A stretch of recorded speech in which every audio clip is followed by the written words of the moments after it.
Discovery. Earthquake. Earthquake. Oh, fun. Nice. Welcome to Fukushima. Woo! Welcome to Japan, period, the end. This is A Neighbor's Tale. Hi! Welcome to A Neighbor's Tale. I'm here with Diego Ramirez. That's me. Yes. Thank you for having me. Of course, of course. The originator. Yeah, the alleged originator. Once this hits money, that's important. It's a record. Let's dive into a few questions I've got for you. So I guess for starters, what made you want to come here to Japan? My whole original idea to come to Japan was to come to study. Okay. To enter an undergrad program. Sure. And then, the scholarship system is very useful, and a lot of people know about it. Yeah. That is, like, if you enter from undergrad, you can go to like a master's degree. Okay. Yeah. And from a master's degree, you can chain it to a doctorate, depending on your career. And everything. I did not know that. So a lot of foreigners seek that, and just to they can chain it as long as they can. I personally know a dude who's been here 6 years. Okay. And it's just he finishes one thing, he changes the scholarship to another thing, and to another thing, to another thing. So I saw that because my brother is part of that scholarship program. Yes. So I saw that and I was like, okay, that sounds like a deal. I want some of that. Yeah. I tried 3 continuous years, failed to enter the scholarship, and then I said, no, I need to get to Japan somehow. Okay, right. What do I have in my pockets? What abilities can I offer? Sure. What do I have? Yes. And luckily, speaking English, it's a thing. You're doing a hell of a job. There you You're go. doing great. Speaking English, it's a thing for Japanese people. It's an attractive thing. For sure. So I said, okay, f it, I'm gonna be an English teacher. Right. So I started to prepare on that, and that's just pretty much the motivation. I wanted to study. Now I'm here. It's all fair game from now on. Can you sort of talk about some of the things that you felt overwhelmed about when you were here? The fact of living alone, and living alone in a foreign country. Right? Yeah. It was my first time living alone, starting to live by myself, regardless of where I was. Right. And you add that to the fact of foreign country. I don't have a handle on the language. Yep. I don't have any money. I still don't. Still don't have money. It's kind of rough. It's all of these factors that it all piled up to just me considering living alone unbearable, impossible, right? Because it was okay, I need to do something. I can't because of the language. Yep. And I was okay, then I'll buy this just to make my living, my house more amicable. Sure. I don't have any money. Right. And so I was okay, then I'll just go and sign up for classes for anything. I'll try to do something with my time. Especially here where we live. Yep. There's nothing available of that sort. Right. And it was every corner that I turned to some sort of solace, to feel more comfortable, it was cut off. Yep. And that, it was the lack of possibilities. And I was I had more chances back in my country. What am I doing here? Correct. And so it was that process of, that adapting process of looking around and not finding something that, stress, you could say. Yeah, for sure. I think that was the hardest part to adapt. At the end of it all, I coped just by focusing on my work, right? The only thing that I had really was a job. Right. I had a job and a house. That's all that that's all the things that I have. So, focusing more on my job, really going deep into teaching, learning more about this and that. Eventually, little by little, slow pace, opened the door to more things, to more socializing, more people. It really opened the door to that. So I'm thankful for that, but it's circumstantial, right? For sure. So can you talk a little bit about one of the times you found to be a moment that you found to be your most challenging when you were in Japan? I arrived in November. Right. Tail end of November to Japan. And my first month, my first week, I arrived and I was filled with glee and excitement, right? For sure. And it's I don't have anything, but I don't care. Right. I'm an adventurer. The honeymoon phase, yeah. Right. It's I'll sit on the floor, I'll eat cockroaches, I don't care. I'm here for Japan, baby. And I was very livid on that. But as soon as that died down, it hit like a bag of bricks. I opened the door after a hard day of work, and I realized I don't even have a bed. right? It's been a week of me sleeping on the floor on my super honeymoon phase.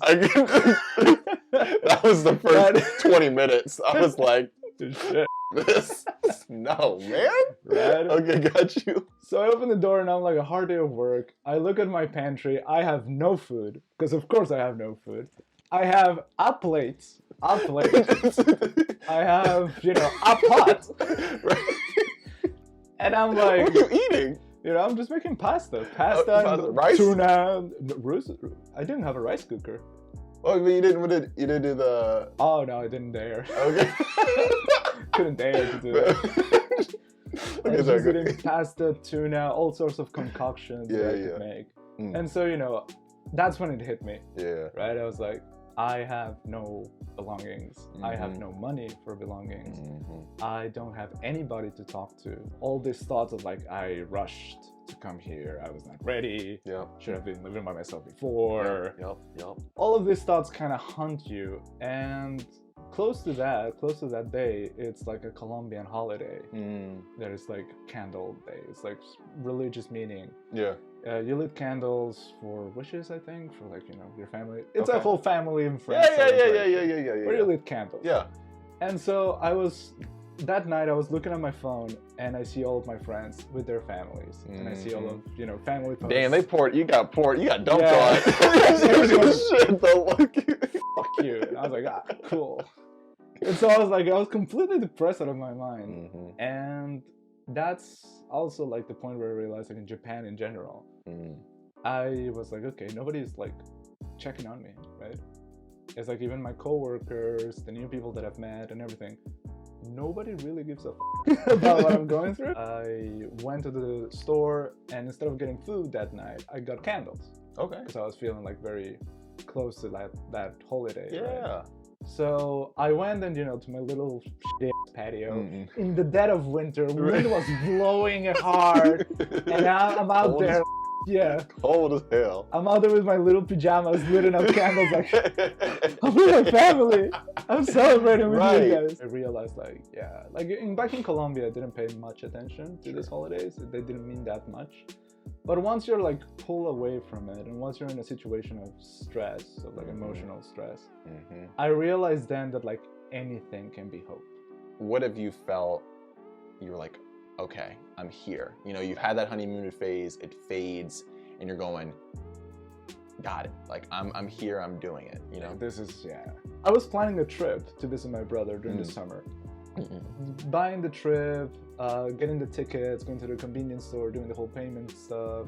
During that moment of planning the trip and executing the trip, I went by first time riding the Shinkansen. Okay. And so it was like dealing with that, like, because they ask you a bunch of shit. I don't know what ticket it is. I don't know how to do this.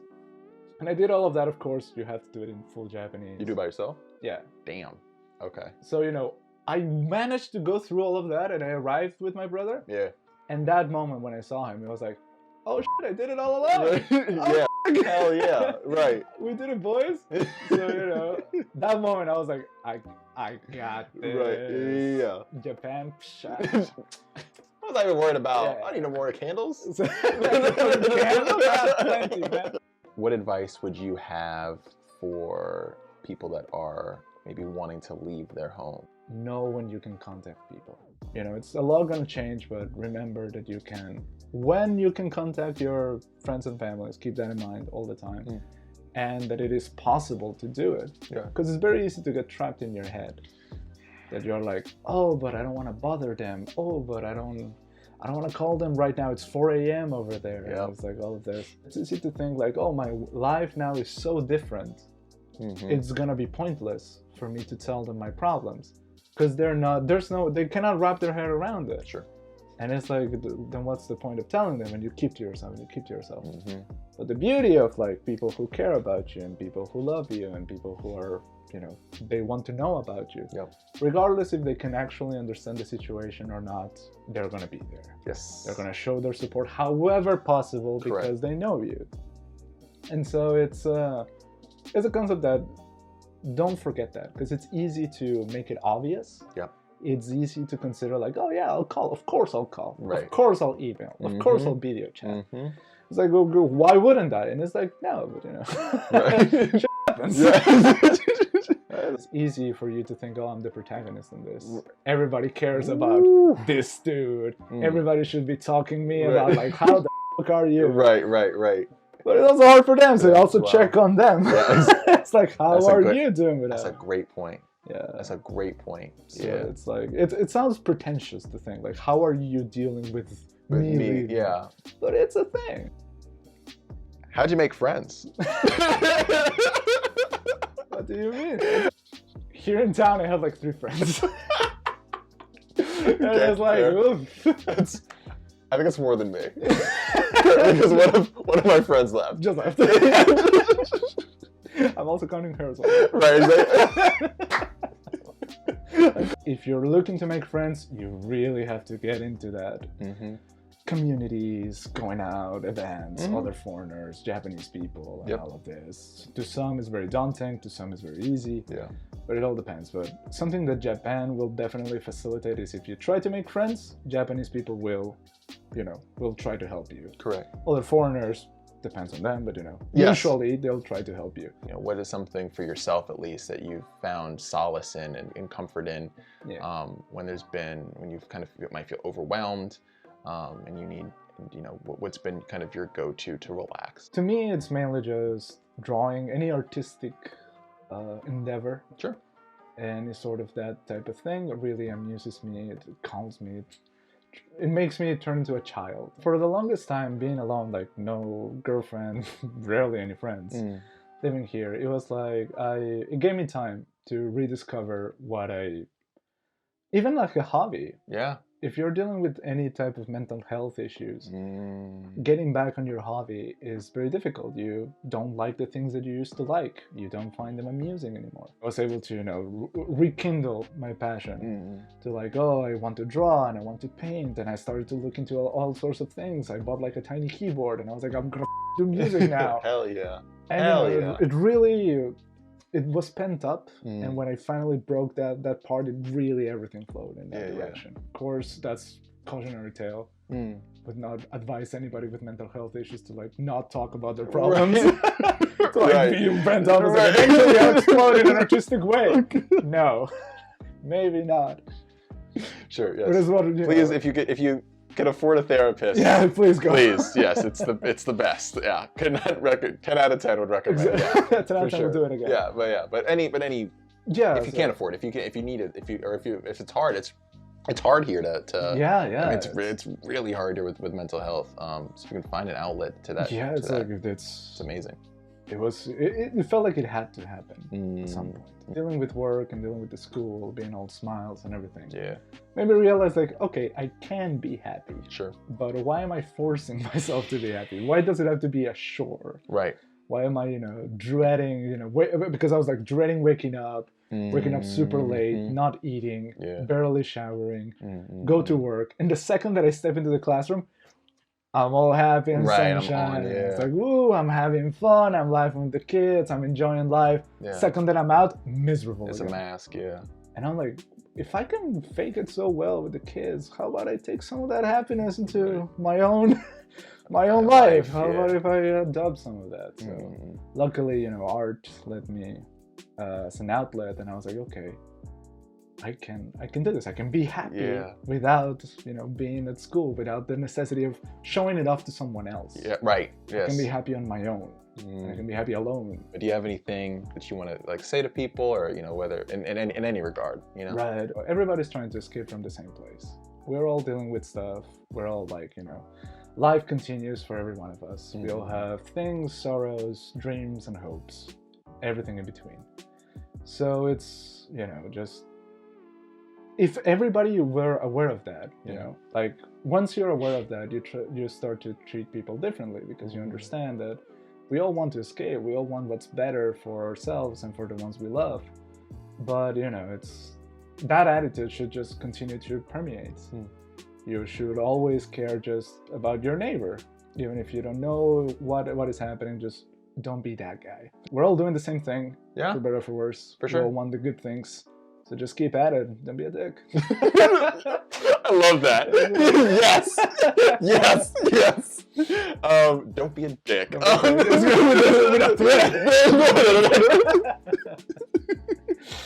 don't know why I was punching my hand. That's how you're feeling. Don't be a dick.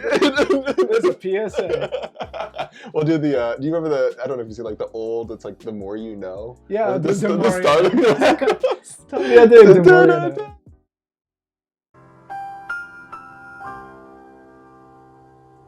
That's it. This has been Conclusions. This has been Diego Ramirez. Thank you so much again. Yeah, this has been this is the video. Yeah, this is the video. Yeah, this is the neighbor's tale. Hey, we're done. Oh God! Like and subscribe. Please like and subscribe. Like and Share with your friends if you enjoy it. Remember to hit that bell. Good Lord. Let me know what you want to talk about next. Yeah. Comments below. Hey. I love how you have my thing written down. I didn't even think of that. I was just like, I'll just say like and subscribe. You're like, I was like, bell. I was like, oh yeah, that's a thing. The comments. Comments. All right. Just check the Patreon. The link in the comments. Patreon. Maybe. Maybe. Hey. Huh? All right. Hey there, neighbors. So yeah, that was Diego Ramirez. I hope you enjoyed. If you did enjoy and want to see more, please let me know. I had to cut out a lot of our interview. It was like, I think over an hour and 30 minutes long.